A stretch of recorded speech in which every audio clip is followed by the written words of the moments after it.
Thousands of voters from the town of Mostar in Bosnia and Herzegovina have been left without local elections for 12 years. Catholic Croats and Muslim Bosnians were unable to agree on electoral rules until now.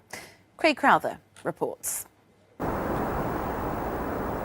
An invisible frontier line runs here between Catholic Croats and Muslim Bosniaks.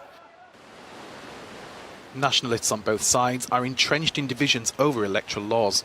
The town hasn't held an election for 12 years. But this Sunday, a new municipal council will be chosen, thanks to the tenacity of one woman, Irma Baralija. She filed a lawsuit with the European Court of Human Rights against the government and won.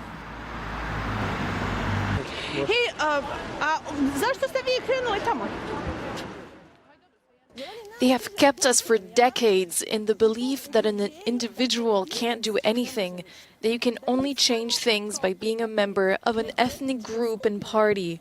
No, the verdict from the ECHR showed that anyone, in this case it was me, could win in court and bring a change. The individual is important and can make changes. The 36-year-old former teacher is running for the liberal anti-nationalist and multi-ethnic party Naša Stranka, which translates as Our Party, a rarity in a country dominated by nationalist interests. She dreams of reviving the old Mostar, the one before the Bosnian conflict dismembered. Today, everything is geared towards preventing contact between the two communities. There are separate post offices, hospitals, schools and theatres. Anma Popovac, a candidate for the Platform for Progress, says that's how the dominant parties, the Croat-led HDZ and the Bosniak SDA, try to hold on to power.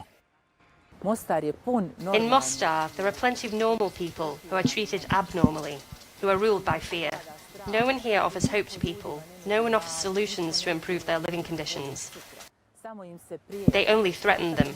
Destroyed buildings have been left as a reminder of what could happen if you don't vote for your camp. The approximately 100,000 inhabitants of Mostar have around 30 parties to choose from, and candidates are vying for 35 seats in the municipal council. Craig Crowther, Euronews. Joining us now is Dr. Maida Ruger, a senior fellow at the European Council on Foreign Relations, speaking to us from Berlin. Thank you very much for your time. 12 years without elected leaders. Is this weekend's vote finally a chance for some stability in the region?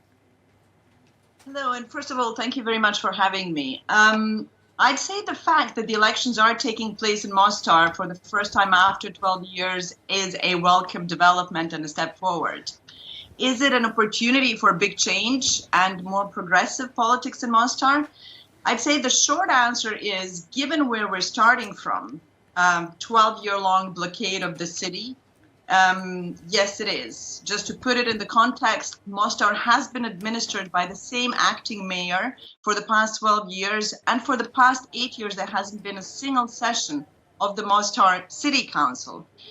So there's a huge backlog in Mostar in terms of adopting plans, documents, development strategies, but also solving some very acute practical problems, such as waste management, which has produced a situation in Mostar a bit similar to the city of Beirut at times, including, most parts of the city being turned into a waste dump and on the rooftops of the buildings. So, yes, this is an opportunity and welcome news.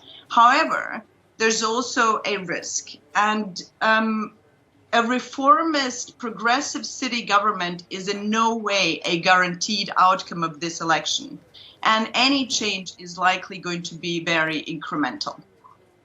Why, though, has it taken so long to fix a situation which was clearly violating the democratic rights of the citizens who live there?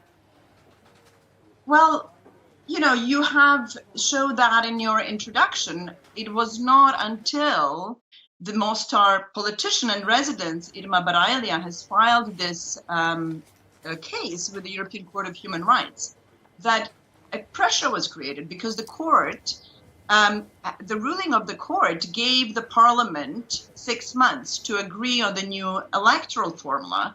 And in the case of lack of agreement, there was a threat of imposition of a new formula by the Constitutional Court.